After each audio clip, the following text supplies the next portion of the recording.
if you had to choose a dessert right now in front of you? My old school thinking came into mind. It was tiramisu. Oh, I love tiramisu. Oh, it's so good. My wife is a baker. She has developed so many things, and this one chocolate cake that she makes is by far the best thing. It has instant coffee and a chocolate beer inside of it. You wouldn't know it. That sounds a little tiramisu-ish. Kind of, but it's not like soaked in it, right? Yeah, I so understand. it's like baked with it. It is one of the best tasting desserts. I will pick that over anything now, right? Like great, it used to be tiramisu, and now I just realized in this moment, I'm like, that chocolate cake rocks my world. Move out the way, 'cause I'm coming with harder hits. My head is as hard as a brick, but I'm harder than all it is. You better move, you might get knocked out. Knocked out. You better move, you might get knocked out. Knocked out. You better move, you might get knocked out. Knocked out. You better move, you might get knocked out. Knocked out.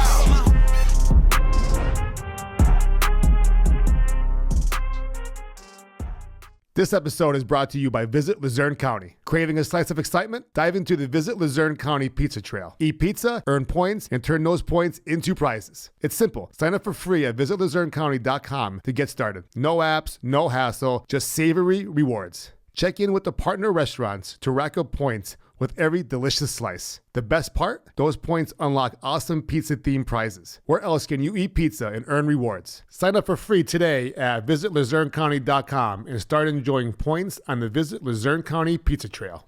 This episode is brought to you by Dino's Pizza and Italian Restaurant. Craving authentic Italian flavor? Meet Dino's Pizza and Italian Restaurant, your taste bud's new best friend in Wilkes-Barre. From premium pizzas to mouth-watering pastas, every bite is a slice of heaven. Family owned and operated for 2 generations, Dino's is proud to serve you with passion and tradition. Conveniently located inside the Wyoming Valley Mall, Dino's is open daily for dine-in or takeout. Don't feel like leaving home? No problem. Have it delivered right to your doorstep by ordering online at dinospizzaandrestaurant.com or on DoorDash, Grubhub, Uber Eats, and Slice. Dine in, order online, or call 570-829-2601. Taste your tradition at Dino's Pizza and Italian Restaurant today. Good Tree MMA presents Food Fight. I'm your host, Brian DiMattei. I'm here with my good friend Eric, fellow Good Tree MMA teammate, hypnotherapist, author, fellow foodie, online personality for sure. And the reason I pull guard, black belt in judo, Eric Mina. Eric, welcome to Food Fight. That was the best intro. Oh, man, you nailed it at the end. The reason I pull guard. Absolutely, man. Absolutely. Vito is crying right now. He definitely is crying. He's definitely rolling his eyes at me. I know. But guard. Listen, I respect judo. Let's just get into that for a moment. I did judo when I first started training years ago, and I didn't know how to properly fall, which is my fault because they didn't know it was my first class. And when I took the first fall, I got the wind knocked out of me. My elbow went to the other side of my body, and all this crazy stuff happened. It wasn't really that bad, but you saw Kano just looking down at you like, no. I have judo PTSD, and really? I never got over it. I told Tom all about it. I just never got over it. Well, I guess that's another thing we should work on. Yeah, absolutely. But you should come to judo. 100 throws. Whew. Hey, 100 throws, man. You'll we did 200 on Monday. 200, not 100. So you fall 200 times, you'll learn how to fall. Yeah, definitely. I don't know if I'd be hungry for some food after that. Oh man, dude, you are like, oh god, you are so hungry. Your appetite's through the freaking roof. If you didn't eat beforehand and you didn't like just completely turn up your stomach, you are ravenous. Yeah, judo's crazy. I watch you guys from sometimes when I used to train in Dunmore, and I respect the sport, and you guys get after it. So we'll get to that in a little bit more. Okay. I want to start off. I have a couple questions for you. All right. What is it like driving a Tesla? I want to know. I know you made a video recently about it. I did. I have some specific questions about driving a Tesla.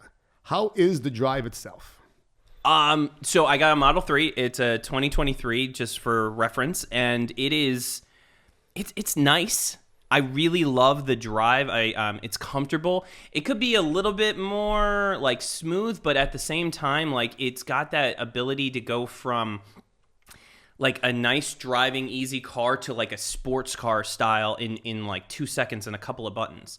So it feels so great when you're just like driving around. My only gripe with it, besides the fact that you have this awesome ability to self-drive and I can just relax and actually pay attention and do things, and that's great. It just yells at me constantly because I'm such a bad driver and I'm not doing what it wants. What does it say to you? Oh, it just beep beep beep beep, and it's like very aggressive about it. Like that's my biggest gripe. And then it will take things away like it is your parent. Like you're not listening to the lane detection agent because you've had this happen like 5 times. We're gonna take it away from you to make sure that you don't like abuse it more. I'm like, what the hell, man? I paid for the car. I wanted this thing, and now you're like, you're doing so bad. We're taking it away. That's ridiculous. It is ridiculous. Will it reset if you turn the car off? Yeah, it basically forces you to take a break. It's just like, this will not resume until you like restart the car. It's kind of like a timeout. Yeah, they're making me like drive off there, think about what I've done, and then restart the car. That's ridiculous. I mean, it's probably a good thing though in retrospect, like for like idiots like me. How is it compared to? Do you save money on it because you don't have to buy gas? Yes, you do. Oh yeah. What is the average cost to charge the car? So it depends on your electric rate, right? So like I have 10 cents. So it costs me 10 cents per kilowatt, right? If you go out and do the supercharging, it's 40 cents per kilowatt. That's 4 times the amount. Because it's faster? Because it's way faster. They have to pay for... You have a port at your house? I do have a port at my house, yeah. Okay. Yeah. So... And I got the bigger one where like, it's a 220. Okay. It's basically a dryer amp. How much does that cost for a full charge? You ever break it down for one charge? Oh God, no, I really haven't. So I did the big numbers, right? So here's the best way to put it.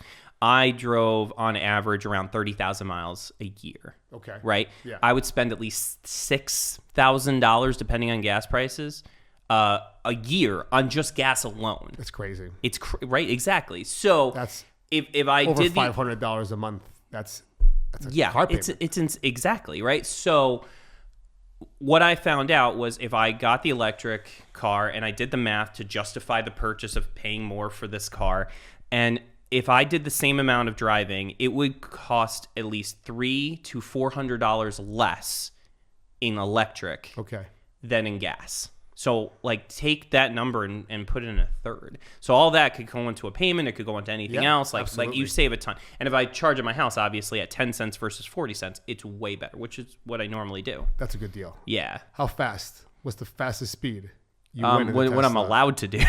I don't know exactly what my car tops out at, like where the governor is at. What's the fastest you ever went to? Oh, like 120. I got a story about a governor on a car. 120 is fast. Yeah. Yeah, it's like, ridiculous. It gets to the point where it's like you're kind of like afraid. At least 110. Yeah, you're at least 110, if not 120. Anything over 100 miles an hour on the highway, like it's a great feeling, but it feels dangerous though too. It's like, what am I doing? This is so stupid, Oh yeah. And, I had and it's so smooth about it. It's ridiculous. I want to drive it. Yeah. Even in the parking lot, like I'm a kid. Okay. You know what I mean? I had a Chevy Beretta back in the day in high school, and I was on the highway, and I hit like 90. The car shut off. I got so because the governor, whatever the governor kicked in, that's so it shut off. Yeah, couldn't steer. Yeah, I had to put it in somehow, some way. I was like, if I put it back in neutral, I'll just restart it. And that's what I had to do. But like, I didn't know that. I bought the car. No one told me. Anyways, I had the same thing happen with a Sebring that I had. I went to like 109. It was just a straightaway with like a downhill to help it out, and it didn't shut off. It just like shut off the engine. Yeah. And I was like, oh, did I blow the car up? Yeah. And then it started working again. I was like, oh, thank God. Yeah, absolutely. All right. I think you answered all my Tesla questions. Okay. Curious. They're fascinating cars, but they seem to be getting a lot of slack lately. Yeah, because people don't read directions. That's fair. You know what I mean? Like, they're just like, Tesla's like, hey, be careful in the cold. And, and I don't know anybody's situation. I understand. But like, if you don't have a fully charged car and it tells you, hey, don't get it below 20%, and then they get it below 20% and they're out in like negative degree temperatures, and the only thing that's keeping that thing warm is the electric, and it's going to use up a lot of electricity. All right, that makes sense. So people are saying that they don't work good in cold weather? No, they don't. When the battery is low, they don't work good in cold weather. It doesn't work good in cold weather. And what do you mean it doesn't work good, right? Like, like it works well in the cold weather if it has a charge. Okay. Right? And then if it's in these like ridiculous temperatures, well, well, no, it's not going to work. It's based on heat. Even the charging is based on heat. It charges up, or it heats up my battery before I accept the supercharging, because that's like super important that it's heated up to accept that crazy amount of a charge that fast. Because like at home for a 220, it will take me a good 12 hours from 0 to 100 if you want to use those unrealistic numbers, because you'd never get it to 0. Or you shouldn't. But like in the supercharger, it will take like an hour. That's not bad. No, so like it's got to heat up. Well, now you got like negative 20. I mean, food fights back after something fell off the window, but we're all good. We were talking about it being 20 degrees below 0 in your Tesla battery. I hate that kind of weather, bro. We never see 20 below here, but even like when it's 10 degrees, that's cold. Yeah, that's so cold. So actually, I'm doing a new video on my Tesla about like I tested it out. I was like, let me show you what happens in cold weather. Yeah. Right. I had what I had, which was 15 degrees. I sat in my car for an hour, and it shows that I used all of like 3% of my battery sitting in my car for an hour. Like, say you're stuck in traffic, like what happened to them, and they had to pull over or whatever, and they're stuck on the middle of the road. It's like, well, how long will the battery last? Right. I get it. So it used all of 3% in an hour, I think. It may have been 3 or 5. But it was like negligible in compare. Like you could sit there for hours and feel comfortable as long as you actually follow the rules. All right. I look forward to driving it. Sure. Hopefully not getting a speeding ticket. It's not happening. I believe you agreed to. Huh? You can drive my Honda. I can? Absolutely. Knock yourself out. All right. My little Honda Civic Sport. That cost a fortune for some reason. I don't know why these cars cost so much now. Anyways, so what's harder? Having a video on Facebook or Instagram or TikTok go viral, or getting your black belt in judo? Black belt in judo. Why? Because the dedication that it takes to get. I mean, let's be realistic. People don't know how easy or hard it is to get a black belt in judo. They compare all the black belts together, right? For the record, I know the answer to the question already, but because making a video go viral is not easy either. But you continue, think so? Please. Making it go viral is easy? Definitely not. If it was easy, they would all be viral. It's not easy, but it is extremely doable. Absolutely. Right? Like, so like put it this way, right? It took me 2 years of banging my head up against a wall to understand why I like to get a video to go viral. Right. Mm-hmm. And with the reels, it's, even easier. Right. Now the long form's a little bit different, but we're not talking about that. We're just talking generalistic. Right. But now seeing that formula and understanding it, like you can recreate that all the time. Right. So like I got my judo black belt. It took me, legitimately on the mats a good 6 years of training to get that black belt and to have that understanding of all of those things that I needed to get my body to move the right way. Making a video go viral is like just being able to tap somebody out. That's fair. Does that make sense? Yeah, that's fair. Like it takes you a while to figure out that opponent, but you can still get there. Right. I understand. I would compare it that way. So what made you decide? Did you get the idea to flip the eggs? If nobody ever seen you're jumping around. Okay. Grappling Eric, but on TikTok, what's your name on TikTok? I'm all over the place on my names. It's bad. So you see it on TikTok, but you could also see it on my Facebook on Eric M. Okay. Right. So I have Eric M on Facebook, and that has the more millions views. Right. It's got 30 million views on there for the one egg flip video. Yeah. On TikTok, it's got 13 million for one of them. It's got another 5 on another one. And the same thing with Facebook as well, right? So on TikTok, it's Eric Magic Mina. Yeah. Eric Magic Mina? Eric Magic Mina. That was my original handle until I got hacked on Instagram. And I remember that. Such an idiot. What happened? I could be all over the place right now, but I have my formula. What happened with that? I fell victim to the trap of somebody saying this is meta and you screwed up and you violated our process and because of part of my learning experience in the social media realm. I screwed up a lot. I violated a lot of community guidelines and all those things. And, you know, I just was like, God, here's another one. And I just woke up in the morning totally unsuspecting, no coffee, and just was like, yeah, let's do this. And didn't even really verify that the message didn't come from Meta. Ah, it sucks. And I gave them my information, and there you go. It was over. Those messages, I get them all the time. Yeah, and that was 100,000 subscriber account on my Instagram, and people are like, "Oh my God, what the work?" And I was like, "Ah, whatever. I'll just do another one." Instagram is hard to build up. Uh, Something's wrong with my Instagram. I've been stuck at 1,200 followers, and I have no idea what's going on with it. For me not to even get over that number once in months, something's wrong with my Instagram page. Possibly, It doesn't make sense. I had I post videos on there. Are you getting views? Something gets 8,000 views. I don't pick up one follower. No, don't get me wrong. You don't pick up a lot of followers from your reels sometimes, but I cannot get over 1,200 followers. Well, so it's very strange. So I think it's depending. I mean, each platform is very different. Mm-hmm. They have their ways about them. They have their types of people that are on there, and we are looking for exactly our niche in each and every one of them, right? So, like, I've noticed that I gain a lot of followers on my Facebook grappling page extremely easily on certain content, right? Because they're like, ooh, I want to see more of this. Mm-hmm. But I also noticed on, like, the grappling page on my TikTok I'm trying to build, I can't gain followers for the life of me. Like, I'll gain 1 or 2 and things that go like 100,000 and nobody cares. They're just like, I have all of 400 followers right now. Mm-hmm. And for something that has gone that big, you would expect more followers. Right. But it depends on the platform. There's so many variables that go into it, right? You know, it's like picking our opponents. Like, how many variables am I going to do or like think about to get this specific move? Okay. Or do I just want to hit them? You know what I mean? Yeah. So I hate to say, like, you know, people talk about shadow banding. I used to think it was a thing. I don't think it's a thing. I'm not even thinking that. Like, there's no real. I don't even know what that means. Shadow banding. It's like my last guest. We spoke about that too.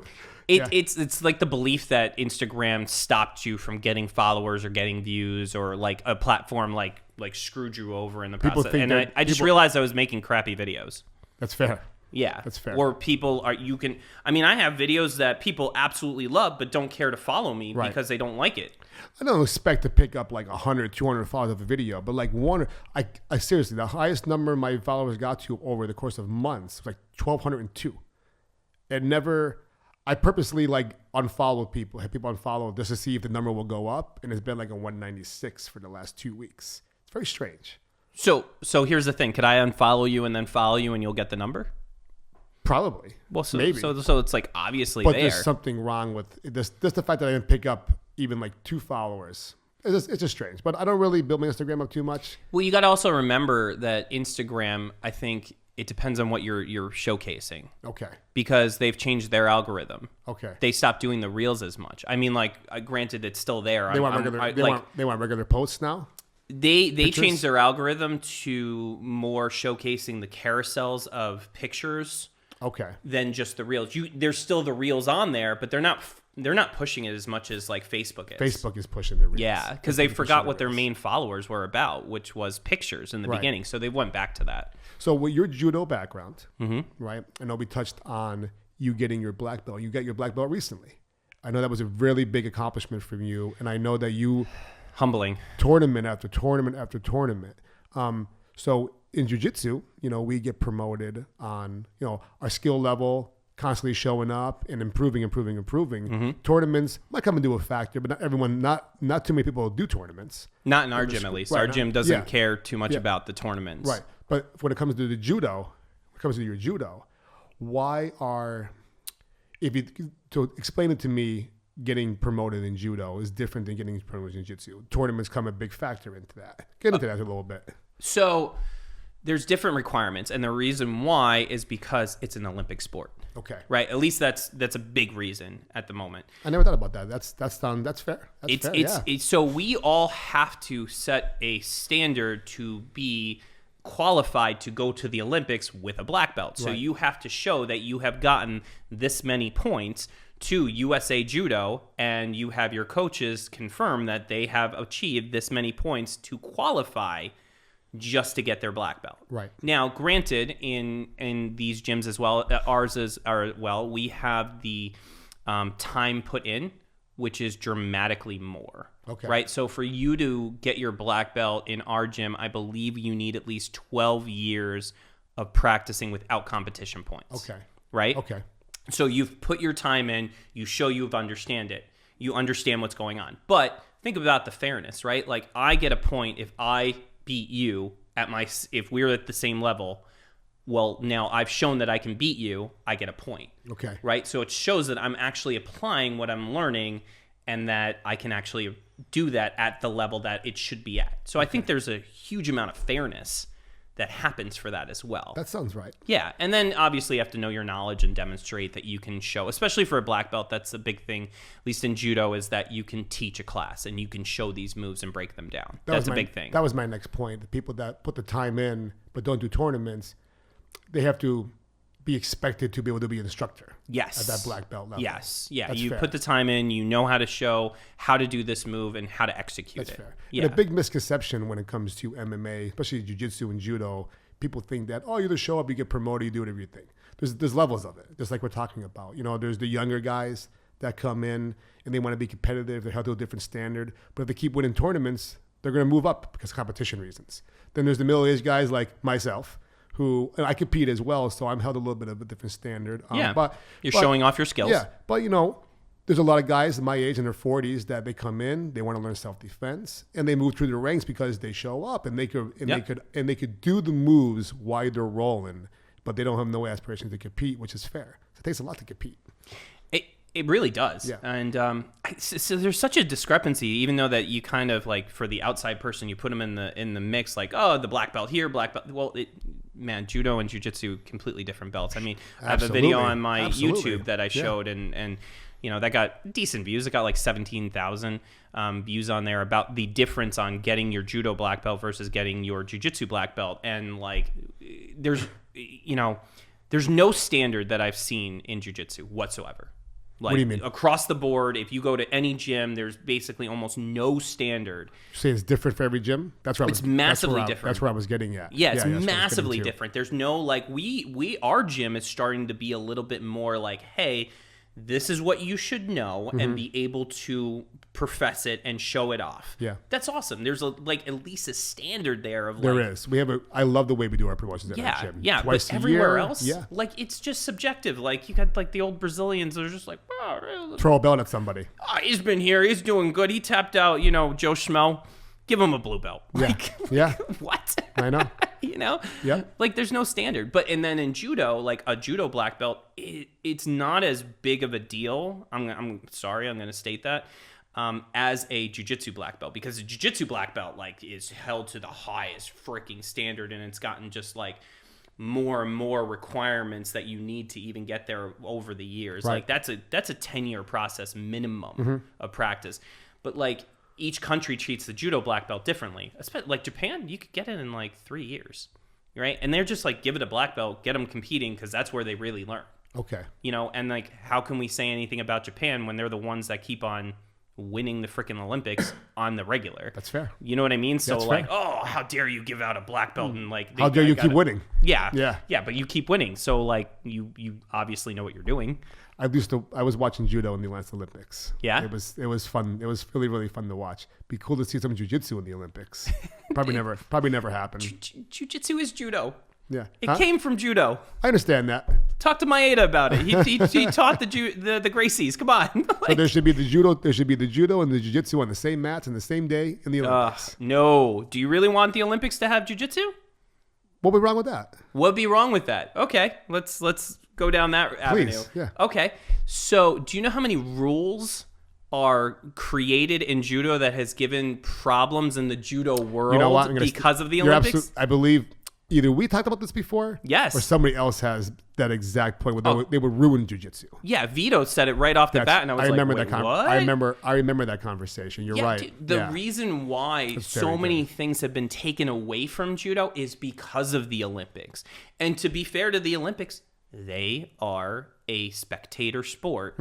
They have a lot of advertisers. They want to see action. They want to keep people watching. Well, they need to see action. That's why when wrestling, they said, hey, you got to change because these are the problems. We're not getting as many views, or, you know, we need to see you change. And like, forget you. So they kicked wrestling right out. Judo's like, okay, we'll change when they had the same problem. Guess you're right, man. Like, who's going to want to watch, just for example, you having me in side control for 4.5 minutes because you're up 2 points because you passed me. People don't understand that. They don't want. Now, before I started doing jiu-jitsu, I don't watch a lot of MMA. I like getting into the fights sometimes, right? Not too late for me. UFC a lot, you know? But when I used to watch them before I started training, I used to hate when they go to the ground. I didn't know what was going on. It was so boring to me. Oh, they stand up and fight, throw some punches, right? But now that I do jiu-jitsu, I want them to go to the ground. I'm like, look at him. He has him in mount. He has him in this. He's always going for the choke. He's going for this arm. You know what I mean? That's like, it's exciting to me, and I like watching. Don't get me wrong. I love watching striking. But they go to the ground. Now it's an all-around enjoyable for me to watch now. Yeah, because, remember but most people don't train jiu-jitsu. Yeah, they don't understand what's happening. So if you put it into a place where the world now has to understand simply and easily what's going on, well, now there's going to be rules. And if they don't see things happening or moving, especially in our ADHD created world, now with all the shorts and the reels and everybody's attention's like this much from where it used to be, God, they'll make so many penalties of not doing stuff. You can't be in side control longer than 26 seconds. You're not doing anything. Come on. You're not doing anything. Yep. That choke was too hard. You're disqualified.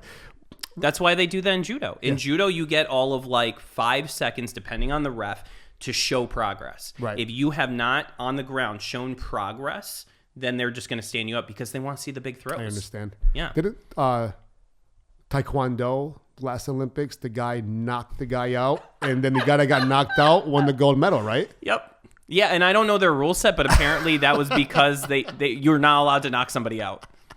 Yeah, he got disqualified for it. They wear equipment like they're playing football. And those are insane kicks and punches they throw. Oh, yeah. But he knocked him out through the headgear. Yeah. And got second place. Imagine standing on the podium with gold medal around your way around. That's like doing a jiu-jitsu tournament with just 2 people. I can't. Which I've done before. You get a medal, you're like, I'm just standing, you're like, in second place, you're like, everyone knows we're the only 2 in there. When there's 3 is on the podium, and you get third place, people ask, oh man, I went through 27 people. I got third place. I have 400 people. In reality, it was just the 3 of us. But imagine standing on that podium with a gold medal for Taekwondo at the Olympics. After you got knocked out. Yeah, knowing full well that you got knocked out and you actually should have lost. Absolutely. And ridiculous. you know what? Here's the thing. Them's the rules, right? Yeah. That's it. You know, like I had a video that I put up about like the fact that I get pissed off that, you know, jiu-jitsu, they're allowed to jump guard and be like, I can be standing up, I'm in their guard and I have to hold them up. Right. And I can't I can put them back down and be at a disadvantage. But at this point, like if you see all the videos of people easily being able to slam the crap out of those people that have pulled guard, well, it's like you put yourself in the worst possible position and you're being rewarded. You deserve to get slammed. Don't get me wrong. And I said this.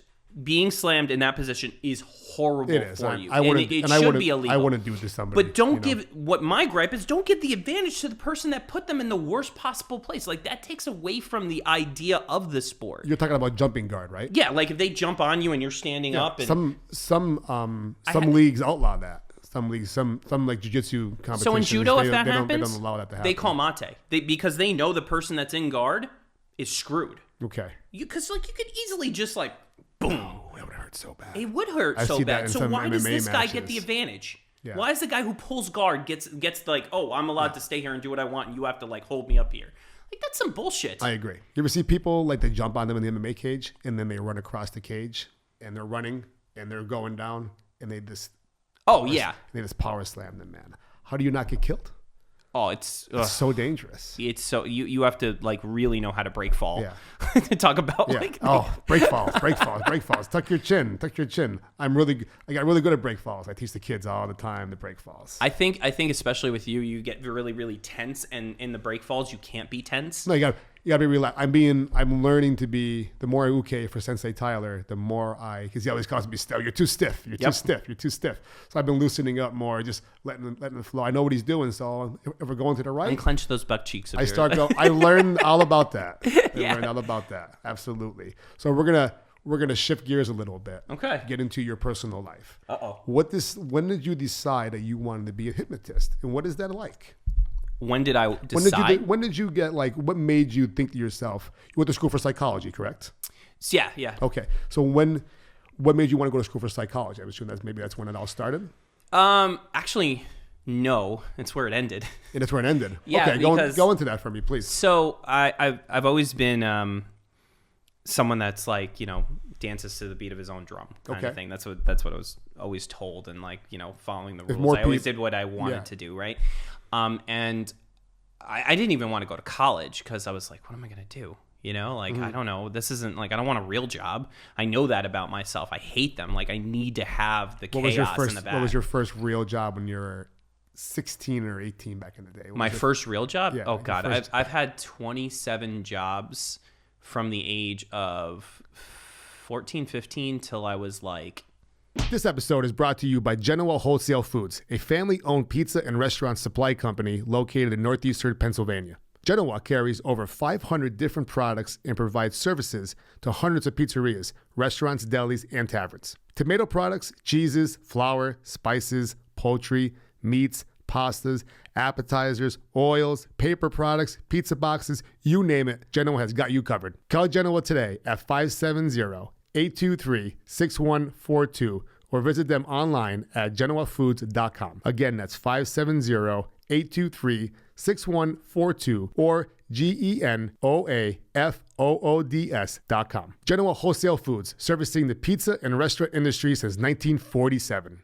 This episode is brought to you by T-Shirts and 24. With over 60 years of experience in screen printing, T-Shirts and 24 provides screen and digital printing on almost any apparel, as well as promotional items. No order is too large or small. Easy to design your own custom apparel online using their free online design tool. They offer pickup options to most regions in Northeast Pennsylvania. Plus, they offer nationwide shipping, and if time is crucial, opt for the 24-hour turnaround and same-day shipping options. Call T-Shirts and 24 today at 570-471-7588 or visit them online at tshirtsand24.com.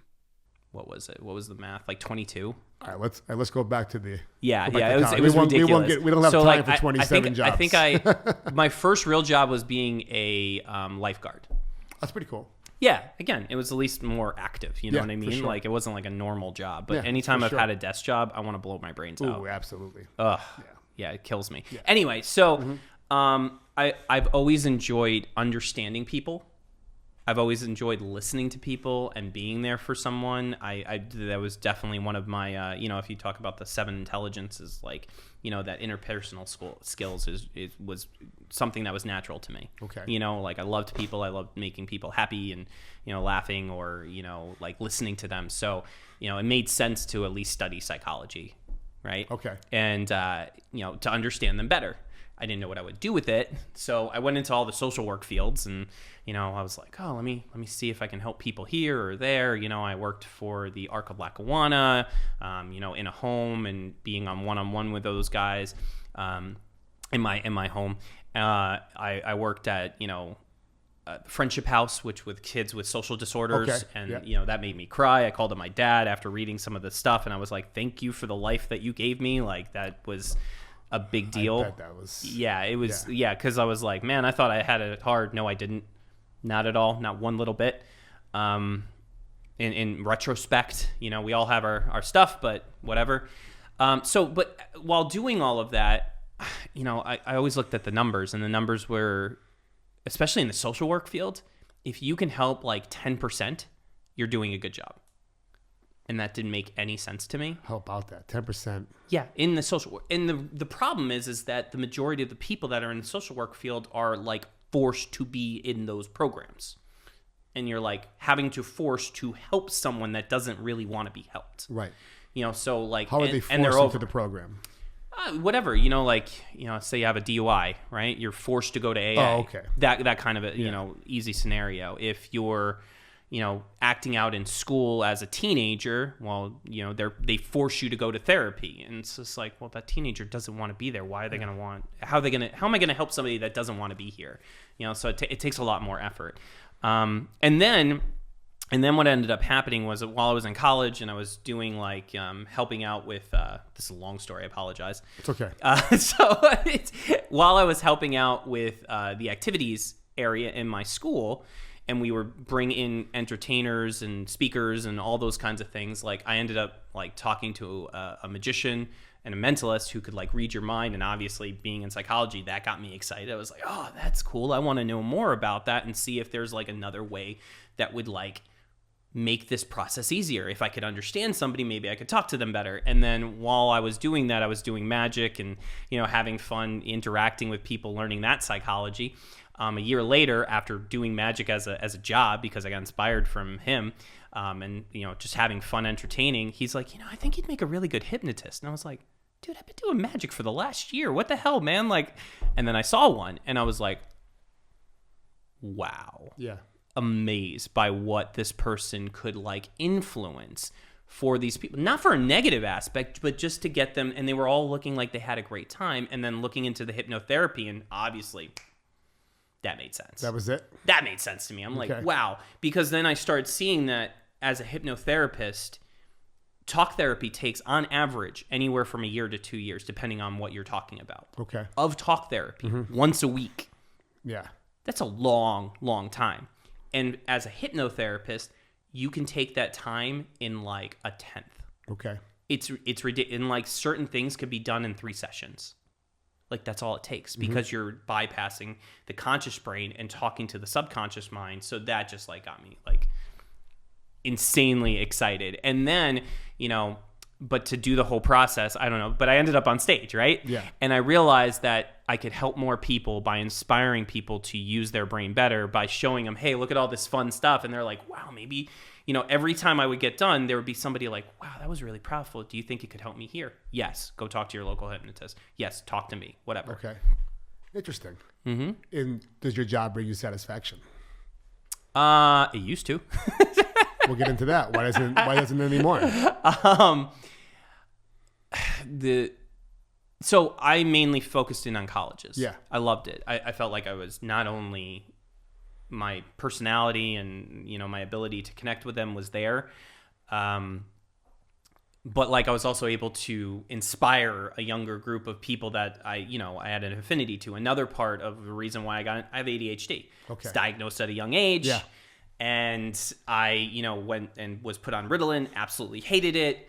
And then finally took myself off of it from like, my dad being like, when are you going to learn how to deal with this without the pill? And it was really just his own frustration. Sure. He felt bad that he had to, have a child go through this and had no idea how to help me. So I finally got off of it, which was not what he wanted, because it was in 8th grade. And he's like, oh no, you need to get good grades and you're not getting good grades. And I dove in head first, figuring out how to fix my problem. And it was bad. I graduated high school with a 1.98 GPA. And then in college, through psychology, through my own studies, I started learning things. And hypnosis, that really helped me. So I felt like I was able to help a certain group of people in the college world that might have been dealing with the same problems that I dealt with. Okay. But now it's like after COVID, maybe it's my age, I don't know. There's just not the response anymore. COVID ruined a lot, especially with group stuff. Yeah. Oh, I keep hitting the table. This is bothering him. Yeah, I'm very. Well, it's funny. We can leave this here. Because when I was on Bill's on the Stacks podcast, I was punching the table. Oh yeah. He's like, no, don't do it. Oh don't right. do it. I'm sorry. No, it's all good. This It's all this good. is popping up. I apologize. It's just the noise that it's making. Yeah. It's all good. Yeah. No worries. No, it's good, man. It's good. This man has sensitive ears, which is actually a great thing for this type of thing. So that way he knows whether or not he's like aware, very super aware of this. That noise is driving me crazy. Yeah. So it's probably going to drive somebody else crazy. Finish your story first, and we get into that. So colleges are not We were at colleges aren't being responsive like they used to be. I remember you telling me about that. You think it was COVID and strictly? So doing so much. I mean, I don't know. It's the best guess of a lot of people that, they're, especially in colleges, certain ones, they're just not coming out. Okay. Like, you pay an activities fee, you have this in there, we're providing stuff for you to do in the college with money that you are paying us to do at the college, right? And I'm speaking as I'm one of them. But like things that used to bring massive amounts of numbers, like bingo. Bingo is the biggest thing in college because you're getting free shit, right? So the only thing that got more kids to come out than bingo is like, Kanye or something. You know if I was staying at a college in a camp in a dorm and there was college bingo night, I'd probably be there. Exactly, right? But also, if there was a hypnotist putting on a show, I'd fucking be there too. You'd think. Yeah, I would. I think that would interest me. But I see the generation or this 2-3 year of these kids that have come through COVID, through high school, and have completely lost their ability. Or it's not lost their ability. It's there's a lot of socialization things that are no longer, that they just don't understand. It stopped happening. They don't know what to do. And trying to get them back into it. They're like, live things are happening. People are going to certain stuff, but there's still like some weirdness that's out there. Think like the attention span being a problem. That's definitely part of it. I've seen people just treat the show like a swipe. Like, oh, I don't like this part, I'm out. Right. What? Yeah. what did I do? Like, what is going on? Or people just walk right out. And I was like, what's going? And the people at the campus I was at just said, this has been normal. Wow. I was like, really? Like, they just jump out and they're like, yep, they don't want to stay for whatever reason it is. And, or I don't know. It's been very disconcerting at the same time, but I think also it's just been hard to understand. I can only blame myself in these days. I can say all these reasons, but at the end of the day, that's just an excuse, right? So like, I need to change if I want to continue to do this, but I don't know if I want to anymore. Things have changed in my life. I have kids. That's fair. You traveled a lot. I've traveled, God, 30,000 miles a year. On average. There was years I was traveling 50,000 miles, and that was just in my car. Yeah. We're not talking about on a plane. Right. Was it fun? Oh, it was great. Yeah. It was great. I loved it. It was awesome. I love getting on stage. I love grabbing an audience. I love gaining their attention and, sending them through this roller coaster of emotions. I've seen some of your videos. I've seen some of the stuff you do, and it's fascinating. Yeah. We had a session not too far back. Yeah. Where I am dealing with little noises, drive me absolutely crazy. That one actually doesn't bother me. That's gonna bother the production team of the podcast. But that doesn't bother me. But little noises bother me, and you help me out. That noise drove me absolutely crazy. Mm-hmm. I'm ready to throw you out. Dude, there's probably somebody that's just like, they hate you right now. They probably hate me too. They agree with this you. guy. They're on the way to the gym to sign up so they can start throwing you around. That's what they're doing right now. I hope so. So that was about a month or so ago, and it was helping a while. And then I started getting stressed out over doing too much. I was going to start training for a tournament in Florida, IBJJF Pants, but I got so much going on now. You got the podcast going on. I just launched my own personal training business. We're looking to, get things moving along more at the Good Tree Wilkes-Barre location. And it's like my focus right? Everything's going great down there. Wilkes-Barre MMA, Dunmore, and Wilkes-Barre, 2 locations, 1 membership at one gym, gets membership at the other gym.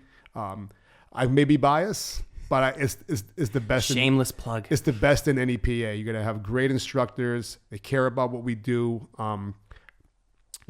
It's my job at the gym to bring in new clients, but it's also my job to keep them there, and not just keep them there because they're a number and they pay. It's because I know what jiu-jitsu and MMA did for my life 5 years ago, how it changed my life. And most people come into the gym looking to change their life, looking to learn something. Yep. And I believe in what I do. So it's not just, oh yeah, sign up and I forget about you. No, man, if you're not there for a week, I'm calling you up. Yo, where are you? Let's go. Let's get back on the mats. The amazing thing about Good Tree is their ability to create this family environment And just like any family, we all have fights, and you know, there's disagreements, but like that cohesiveness is just massive. It is. It is massive. And not to mention, especially in Dunmore, I don't think there's any other place that offers all three. No, it's amazing. Right? It's like amazing. like It's we absolutely not only amazing. have jiu-jitsu, not only striking, right?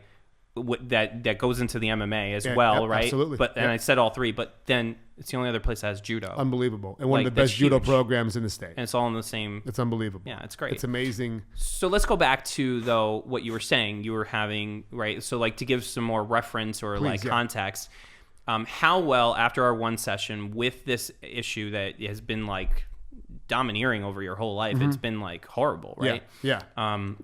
How well did that one session? Because we only got to do one because your schedule, my schedule, Right.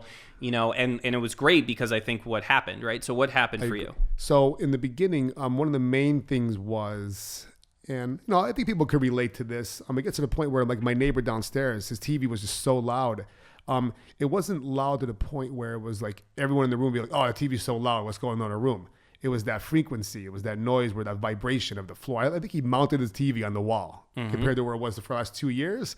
So it became really annoying. Like the floor would like vibrate a little bit. So like it drove me crazy.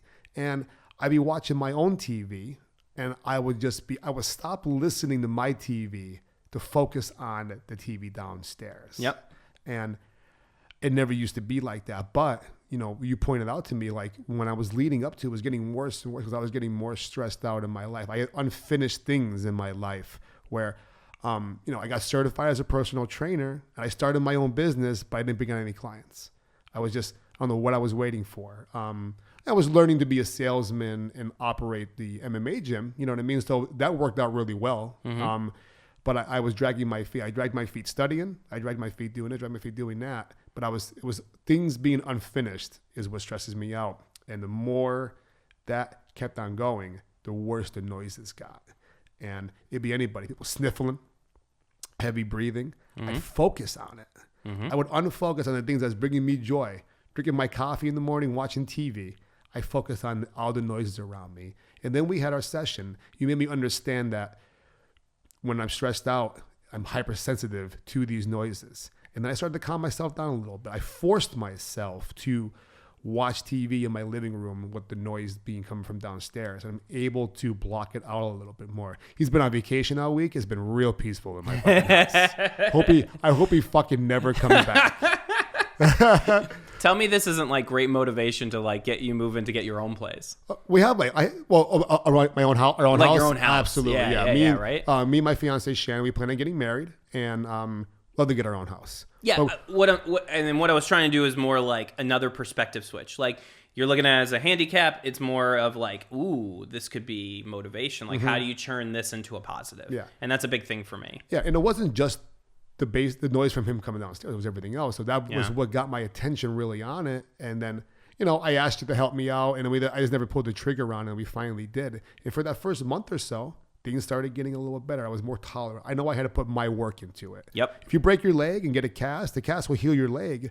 Not if you're walking around, jumping around on it. It's not going to work. You have to put your part into it. You are such a great client in that way. You got to put. You have no idea. I got to do my own work, and honestly, like it was. People want that stupid magic pill, and it doesn't work that way. It was torturous to me. Now, don't get me wrong. When you hypnotized me the first time, I expected to be under, not be conscious for it, and wake up loving every noise in the world. But you told me, the first thing you told me was to be realistic. Yeah. And it could take more than one time, and we have to work together. And I've had an open mind from the start. And it has been helping. I've been tolerating it more. I'm trying to unfocus on things. But, you know, I called you yesterday. Go ahead. Oh, yeah, I was going to say, like, people think, you know, people imagine hypnosis to be something, but they don't actually know what it is. Right. They don't know what they're going to feel. And, like, everyone's different on their levels of what they're happening. But so, like, you think, oh, there's going to be this massive change. Was there a decent change? There was a change. See, and like, and I'm continuously and you didn't even working on notice it. And No. you're like, wait, I was awake. I was listening. I understood everything you said. I remember getting emotional about what we were talking about. Yep. And I was like pinned to the chair a little bit. Yep. But I was also like, I feel like if I wanted to, I could have just got up if I wanted to. But that's not going to help you. Right. Yep. Right. So I'm sorry, continue. yeah, so that for the first month or so, things started getting a little bit better. But then, Bill approached me for the podcast. Great. We started doing that. I finally launched my own personal training business, Demifit Personal Training. I started taking on clients, and I started feeling my... You got them right away. Yeah, I started feeling... Like this sad, weird disbelief in yourself was there, where I think that's what was stopping you, I believe. You know? I just want to... No, honestly, part of it, I don't want to fail. Part of it. You know, but that doesn't stop me from doing things. It might prevent me from doing it immediately, but gradually I get there. It was more like, I also was just like, I liked just working a little bit. I worked my whole life, hours and weekends and casino business, restaurant business. I was enjoying not doing that. That was a big reason why I procrastinated studying, procrastinated getting certified, procrastinated getting on clients. Yeah, but like the minute you decided like, nope, I believe in myself, I'm doing this. But you got like clients in a second. I did. I got clients. I'm training a lot of great people right now. And, you know, my specialty is people that are deconditioned, overweight, that want to improve their lives. Because I was there. I know what it's like. Yep. I know what it takes to get better. I'm not educated enough right now to train athletes to become better athletes. Do I want to get there? Sure. It's more education. But now I focus on people that want to improve their lives. I have 2 clients that are looking to retire early, and they want to improve their lives before they retire and move. So my goal is to help them. I'm very satisfying watching the progress over the last month of people training. So you feel proud, like they're your children. I feel really proud. They really put the work in. You know what I mean? And then when they don't, I get a little frustrated. But I'm like, okay, well, why aren't we doing it? I don't give them a hard time. I know what it takes. I know it's not easy. Yeah, like me looking at you with the little wins that you've had and the bigger win, I'm like, oh, this is great. So and it takes time. It does take time. So when I took on, getting back into, you know, what we're doing together, the therapy you're giving me, I decided I was going to go to Florida for that IBJF Pan tournament. So now here we go. Boom. Training camp's getting ready to start. I didn't have these things going on when I trained for the Worlds. So I had to focus on everything else plus train every day. Now when I train, when my coaches train, we train for these type of tournaments. It's 2 months, every single day. Weekends, 6:30 in the morning, get up, drive to Dunmore, 6:30 in the morning and train. I love training. I love rolling. I have to lose 12 pounds to make my weight class, and I don't like cutting weight, so I'll do it slowly, which means that I don't get to eat as much as I want to eat. You know what I mean? Especially at a job where you have to eat. Listen, I can eat what I want, but I can't eat as much as I want. Yeah, you know the calories in, calories out. Calories in versus calories out, for sure. So I took on this tournament. Now we're starting the training camp. All of a sudden, bam! I'm in a rotten mood for some reason, and I'm sure the noises are bothering me. They sound like they're right in my ear, and it was absolutely driving me crazy. So, you know, I gave you a call yesterday to talk about the podcast today, but then I got right into it. You know what I mean? Like subconsciously, I'm like, Eric could help me, and we got right into it. And then you suggested, you know, it's too much on my plate. I have so much going on right now. I'm hypersensitive to it. All that kind of stuff. You know, and I call my best friend Rocco, who's one of our senseis. Mm-hmm. He's known me I'm 42. He's known me for 37 years. Damn. So he's like, my oldest friend. We've been through everything. He's like, just the way these sound. He goes, you don't need to do it right now. There's always going to be tournaments. You have to start working and concentrating towards your purple belt. Because if you start training these next 2-3 months just for the tournament, that's more setback you do on your own skills. So then I talked to Tyler, who's my coach. And he's like, no, I'm cool with that. He's like, I understand that. Talked to Frank, talked to everybody, and I immediately felt better. Woke up this morning, and you know, some of the noises weren't really bothering me. Like fiance likes to play music in the mornings, and sometimes that really gets to me. And I ask her to turn it off, and she always does, but it's not fair to her. She's getting ready for work or getting ready to go work out. She wants to relax, so it didn't bother me this morning. That's so beautiful. It didn't bother me this morning. I'm so happy. Yeah, it didn't bother me this morning. And like what I said to you yesterday, which is part of what I love, is that if we look at this thing like, oh man, it's debilitating, it's horrible, right? Mm-hmm. But at the same time, it's also like a great indicator for you. Like some people, they have a lot of indicators to know that they're overstressed, that they're overworked, overtrained. It's one of the easiest indicators. Yeah, like this is a great indicator. You're like, I'm stressed out because I can hear everything. Mm-hmm. You woke up this morning unstressed, feeling like, oh wow, that music doesn't even bother me. Music in the bathroom is the worst. I could hear the echo and it didn't bother me. You know, self-reflection is something that I think a lot of people don't tend to do. They don't tend to look inward to find out what's going on with them, what is like bothering them, how they can change, because it's the only person you can change, right? And if something's going on, you need to, okay, well, this is great, let's go fix it. But if you don't know, and you don't know how to read yourself, you know how to read yourself at this moment, and it just changed like that. It's fascinating. It's beautiful. I'm learning more and more. So ecstatic. Dude, I'm getting like, I literally getting goosebumps if you could see it. Yeah. I love that. I'm learning more about myself. And, when I called Frank this morning, Frank Alonia, one of the owners of the Dunmore location, Good Tree, it's funny because he's 10 years younger than me. And there's been times where because he's one of my life coaches now, you know what I mean? He's like, oh, dude, he is so insightful. And he always tells me, he goes, I always feel weird saying this to you, Brian, but I'm proud of you. And I go, because Frank's one of the main reasons why I left my job and decided to go for the personal training career. Wow. So real fast, we're on the mats, we're training, and I was getting real stressed out about working at the casino. I was just over it. I couldn't deal. It wasn't the job. It was the players and the way I had to do my job. I couldn't deal craps the way I wanted to deal craps. Learning craps was one of the hardest things I've ever did in my entire life. And I really enjoyed dealing that. And people that play think it's easy, you're out of your fucking mind. You have no idea what it takes to deal a craps game, all right? No, when you have dealers on the table and they're really good, it looks like art. It's really, really good. But when you have the bad dealer, it's not easy. Every dealer was bad at one time, right? So it wasn't the job. It was the same players every single day. I couldn't take it no more. And finally decided, and then I remember Frank, and I was questioning about becoming a personal trainer. Could I do it? Would people want me to train them? All that kind of stuff. And Frank told the story. I'm going to butcher the story a little bit. I'll get the point across, though.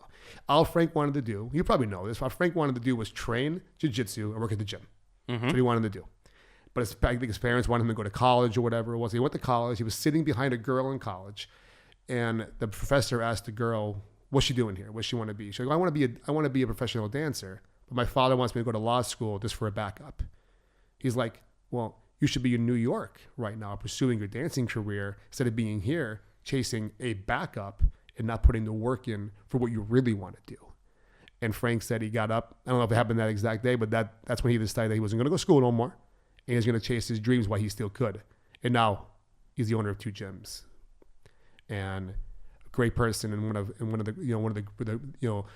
the great coaches in my life. You know what I mean? And he's given me a few life lessons that inspired me.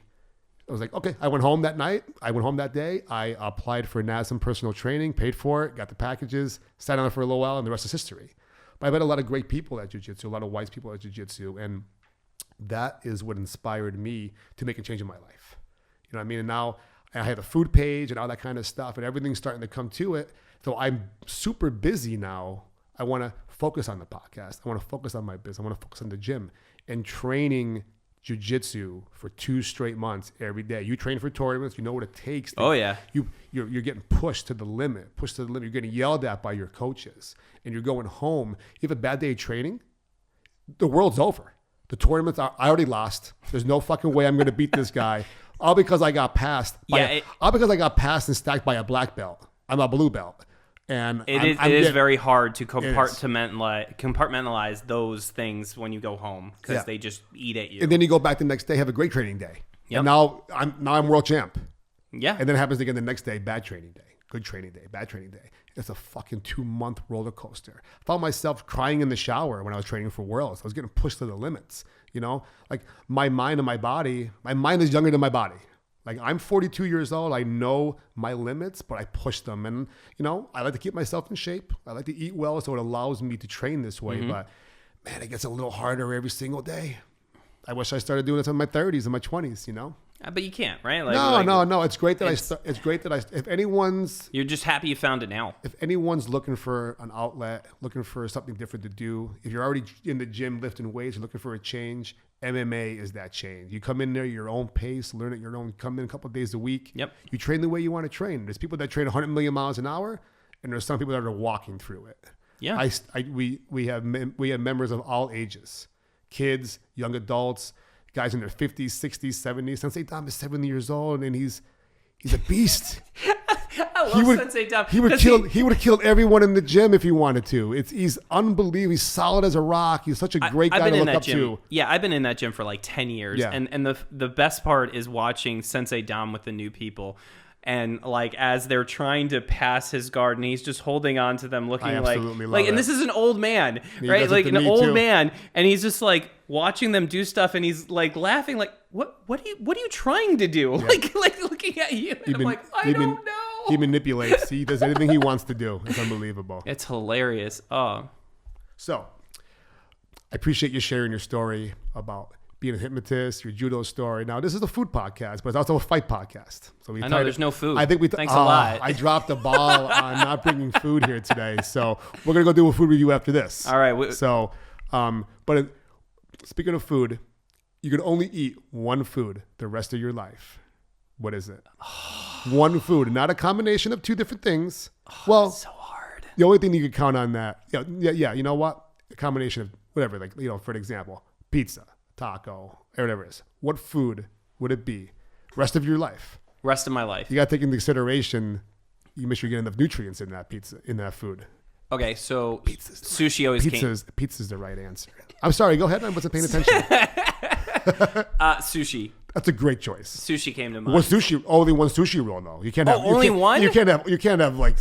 Oh, so we're not talking style? No. God. Like I can have if I want to choose pizza. Okay, it has to be like a plain cheese pizza. All right, there was. That'd be my choice, by the way. A sushi roll out in California when I was visiting my buddy in San Diego. I believe the place was called the Love Boat, and it wasn't like Japanese people there. It was a bunch of hippies. Okay. And they had the Love Boat. Yeah. That's a show, right? It is a Love Boat, but it's also a sushi thing, right? Because you get the Love Boat, yeah, and they give you the boat of full of sushi for two. You know what I'm talking about? I've seen people had them around here. Yeah, a boat of sushi. Oh man. I think Vito gets himself one just for sushi. himself. I get sushi for $4. Sushi is amazing. That takes a lot to fill me up. Oh. Does sushi be your choice? So if it had to be one sushi roll, it would be this surf and turf roll that I got at this one place. It was amazing. Okay. Like Kobe beef on the top, seasoned and cooked very well. There was shrimp and salmon inside of it. It was I remember we went back at least once a day to get that, and I didn't care how much it cost. That sounds awesome. It was so good, and then they left, and it was all gone. So if I had to pick just one sushi roll, that it would have to be that. All right. My next question is, what's your favorite pizza place in the area? In the area? Yeah. In any PA. In any PA. So it's a loaded question. That's a very loaded question. If I had to go, this is problematic for me because I can't just like pick one. You have to pick one. You have like 10 one? seconds. 10 seconds? Yeah. I think I'd go to Basilico's. All right. Very good pizza. I would go. It reminds me of home because I'm originally from New York. Okay. I gotta get up there and do it. There's a lot of good New York style pizza done this way. Serpico's is really, really good. Probably one of my favorites. I haven't been there. Yeah, we have to try that out one of these days. Really, really good pizza. Yeah. Excellent. Yeah, you're helping me actually eat out again because I have a vegan wife. We need to eat out every day. Yeah. I've eaten vegan food. It's not all bad. No, it's not. But it's not all good either. No, it is not. Jim from NEPA just posted a video of this like vegan liquid mozzarella pouring out of a bottle. I have that video. I need to make it. I actually did my test on that. I'm not going to watch it because it looked disgusting. It was actually really good. I can't imagine it being good. I am telling you, for a vegan, right? Because I'm my wife is probably the best vegan I know. I'm open-minded about it, but some of it's not good. A lot of it is horrible. When they try to make a lot of faux stuff and try to recreate Stop stealing our meat names. If you want it to be sausage, call it something else or eat sausage. Don't say vegan sausage. Why are you calling it that? Well, you know what it is? Vegan, that vegan food, steak. No. No, I'm sorry. You have to understand, like my wife, she doesn't like to eat meat, so she doesn't do that. The only thing that she like plays around with is the Impossible Burger. That's it. Right? Because she's just like, I didn't want to eat meat. Why would I want the taste of meat? Right? That's the argument. Yeah. So all of that food is for like transitional people. I got you. Oh, and I understand like that. if you're transitioning, you still want the name and all that kind of stuff. You're I understand I it's want marketing. to taste like, and I can feel like I'm eating a burger again. Okay, it's pure great. marketing. But like we get vegan burgers that are vegan burgers. Like there's no tasting like meat. It is like one black of those bean and quinoa burgers. God, they're so good, man. Right? Put them on a Martin's potato roll. We should eat those right now. Yeah. Aldi's has good black bean quinoa burgers. Yeah, very healthy. 7 ingredients, no fillers, very good. Yeah, we made this like tofu salmon roll because it was supposed to taste like God, it was so freaking sounds good. good. Right? Like we seasoned the tofu the way that you're supposed to do it. You had all the mayo and the hot sauce or like, you know, whatever the oh man, they don't have it anymore. The sriracha, the real sriracha's gone. I'm so pissed. Sriracha. They just have that babu stuff and it doesn't taste the same. I don't mind a little hot sauce on my food once in a while. No, but sriracha. Oh. Last question. Favorite dessert? Favorite desserts? It used to be Not from any particular place. Just like, what's your favorite like type of dessert? Like, what is, if you had to choose a dessert right now in front of you, what would it be? like my old school thinking came into mind. It was tiramisu. Oh, I love tiramisu. Oh, it's so good. You got to try Mia Via over here in Luzerne. The Okay, we tiramisu will. is insane, man. But like, I just had it recently. That's my wife is a baker, and it got way worse during COVID because we started watching the Great British Baking Show. it did. Oh my God, it got so bad. And like, she has developed so many things, and this one chocolate cake that she makes is by far the best thing. It has instant coffee and a chocolate beer inside of it. You wouldn't know it. That sounds a little tiramisu-ish. It kind of, but it's not like soaked in it, Yeah, right? yeah, so I it's like understand. baked with it. But like, it is one of the best tasting desserts. I will pick that over anything now, right? sounds Like great, it used bro. to be tiramisu, and now I just realized in this moment, I'm like, that fucking chocolate cake rocks my world so well. I'll have to try that sometime. Oh yeah. All right, Eric. Thank you for being on the show. Tell the audience how they could see your, tell them about your pages. Tell them about yourself. Plug yourself all you want, bro. All right. So if you want to look at my grappling page, it's Grappling Eric on everything. So on YouTube, you can find me Grappling Eric. On Facebook, Instagram, all those things. Facebook's doing really well with the Reels. I'm getting like millions of views on those, which is great. I mean, this month alone was like 10 million. No, what am I talking about? Like 50 million. That's awesome. Yeah, it was 10 million on the for you. one. It's really yeah, cool. like this month, like in total, it's been. I meant to say real fast. I feel like we could talk all day. Oh yeah. I noticed that I looked at your page out again today. You started just last year. 38,000 followers in 1 year. Yeah, actually, I thought my 5,000 in 1 year was really good. And that's the thing. Like, I noticed certain things do better than others. Like, I have on YouTube, I had the same problem you did. I had a video that went like 5 million views. I got like 500 followers from it. You know why? Because they hated the video. Right? So there was so much hate towards the video. Nobody wants to follow me based on it. They love the video. They like what's going on, or they absolutely hate the video and they're sharing it like, look at this bullshit. So I'm just the hated guy that nobody wants to fair. follow. And then I put out a hack on my normal page, my Eric Mina page, and that got like 5 million-ish views. And like, I got 7,000 followers just from that video. That's amazing. Just hit the follow button, everyone. Right, Hit because the follow everybody button. likes that. They're It's like, right oh there. my God, this guy's helping my life. Right? So like the grappling page, when they see the stuff that I'm posting out and the ones that go, they're like, oh, I like what this guy thinks. I like what this guy is trying to show us and help us. That's where I feel like the followers. So like, I don't know what's going on. Maybe they're just looking at your stuff, being entertained, and like, oh, whatever. Oh, I get followers regularly on. I get new followers regularly on my food fight page. That's what I really care about. It's just something's wrong on Instagram, as far as I'm concerned. There's something strange on there. Dude, there's a lot of things wrong with Instagram. Yeah, oh yeah. In general. They got those Senate hearings going on right now with Zuckerberg and everything like that. Check Oh, that again? out. Oh yeah, check those out. That's Oh fun. God! All right, so Every year, Grappling Eric. like we don't have better things to be doing than fucking blaming social media for all Social our media. problems. Social media is a very big issue with this country right now. You know it is. Let's not get It that's is, a whole- but it isn't. That's a whole other podcast. It is a whole Another nother. We'll talk about So that. Grappling Eric. Yeah, you're all Grappling over the Eric. place, flipping eggs, all that kind of stuff. That's Eric Mina. Yeah. Like if you just look up my name, Eric Mina, Perfect. Mina. But the if you're into the more jiu-jitsu stuff or actually judo, it's mainly based. It's very biased on judo. Awesome, bro. So Thank you so much for being on the show. My name is Brian DiMattei. This is Food Fight and On the Stacks Productions. Just want to give a quick shout out to friends of the podcast, Razzi's Pizza in Sawyersville, Brutes Barbershop in Old Forge, and Tom Munley Law in Scranton. Thank you for your continued support. Thanks for tuning into Food Fight. For more content, follow DiMattei's Food Fight page on Facebook and subscribe to On the Stacks YouTube channel.